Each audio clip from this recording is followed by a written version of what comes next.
ಇಂದಿನ ಸುಭಾಷಿತ ವೃತ್ತಂ ಯತ್ನೇನ ಸಂರಕ್ಷೇತ್ ವಿತ್ತಮಾಯಾತಿ ಯಾತಿ ಚ ಅಕ್ಷೀಣೋ ವಿತ್ತತಃ ಕ್ಷೀಣಃ ವೃತ್ತತಸ್ತು ಹತೋಹತಃ. ಮಹಾಭಾರತದಲ್ಲಿ ಬರತಕ್ಕಂತಹ ಮಾತು. ಮನುಷ್ಯ ಚಾರಿತ್ರ್ಯವನ್ನು ಬಹಳ ಪ್ರಯತ್ನಪಟ್ಟು ರಕ್ಷಣೆ ಮಾಡಿಕೊಳ್ಳಬೇಕು.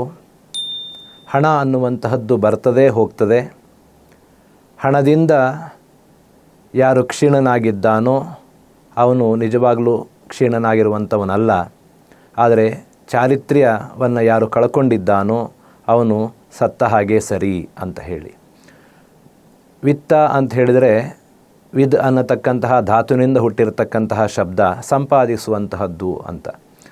ಅಂದರೆ ಹಣ, ಆಸ್ತಿ, ಮನೆ ಇತ್ಯಾದಿ ಇತ್ಯಾದಿಗಳನ್ನು ನಾವೇನು ಸಂಪಾದಿಸ್ತೇವೆ ಅದು ವಿತ್ತ ಅನ್ನತಕ್ಕಂತಹದ್ದು. ಅದು ನಾವು ದುಡಿದು ಗಳಿಸಿರ್ತಕ್ಕಂತಹದ್ದು.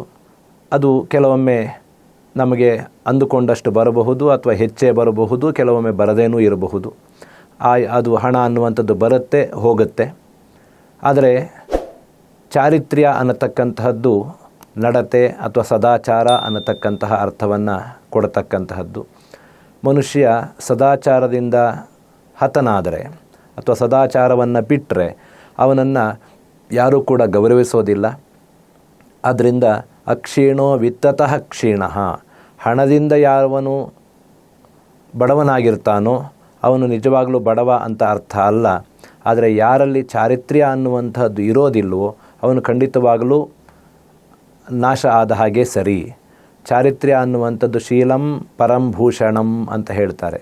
ಚಾರಿತ್ರ್ಯ ಅಥವಾ ನಡವಳಿಕೆ ಅನ್ನುವಂಥದ್ದೇ ಮನುಷ್ಯನಲ್ಲಿ ಅತ್ಯಂತ ಪ್ರಧಾನವಾಗಿರತಕ್ಕಂಥದ್ದು. ಮನುಷ್ಯನ ಚಾರಿತ್ರ್ಯಕ್ಕೆ, ನಡತೆಗೆ ಬಹಳ ಜನ ಗೌರವವನ್ನು ಕೊಡ್ತಾರೆ. ಅವನಲ್ಲಿ ಹಣ ಇದ್ದರೂ ಪರವಾಗಿಲ್ಲ, ಗುಣ ಇಲ್ಲ ಅಂತಾದಾಗ ಅವನನ್ನು ಯಾರೂ ಕೂಡ ಗೌರವಿಸೋದಿಲ್ಲ.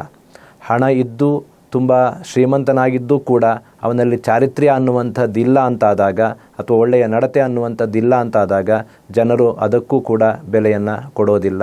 ಆದ್ದರಿಂದ ಮನುಷ್ಯ ಯಾವತ್ತೂ ಕೂಡ ಚಾರಿತ್ರ್ಯವನ್ನು ವೃತ್ತಂ ಯತ್ನೇನ ಸಂರಕ್ಷೇತ್, ಬಹಳ ಪ್ರಯತ್ನಪಟ್ಟು ತನ್ನ ಚಾರಿತ್ರ್ಯವನ್ನು, ತನ್ನ ಒಳ್ಳೆಯ ನಡತೆಯನ್ನು ಅವನು ಬೆಳೆಸ್ಕೊಳ್ತಾ ಹೋಗಬೇಕು, ಉಳಿಸ್ಕೊಳ್ತಾ ಹೋಗಬೇಕು. ಹಾಗೆ ಮಾಡಿದಾಗ ಅವನಿಗೆ ಸಮಾಜದಲ್ಲಿ ಸಿಗಬೇಕಾದಂತಹ ಗೌರವ ಸಿಕ್ಕಿಯೇ ಸಿಗುತ್ತೆ.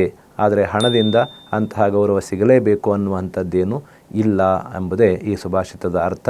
ನಮಸ್ಕಾರ.